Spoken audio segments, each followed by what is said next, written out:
Good morning! I'm Ange, na ng mga itlugan. So dahil weekend, bumawi ako sa tulog at late na akong nagising kaya hapon na rin ako nakapaglaba. At inabot na nga ako ng gabi kaya bumili na ako ng pansit kaan ng lechon manok para sa aming hapunan. Kaya lang na doble dahil nag-uwi rin sa Papa B kaya medyo marami kaming leftover ngayon. Kaya ito aking i-remake. Araw ng linggo pero hindi muna kami nagsimba ngayon dahil wala rito si Papa B gawa na may schedule siya sa trabaho.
Yes, lettuce po yung nakikita nyo kasi kagabi medyo naparami din ang nahimay kong lettuce at hindi naubos. Kaya yan, isasama ko na siya dito sa pag-remake ng aking natirang lechon manok.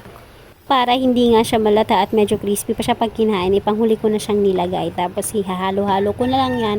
Tapos ready ng kainin yan. Okay, tara, lunch tayo!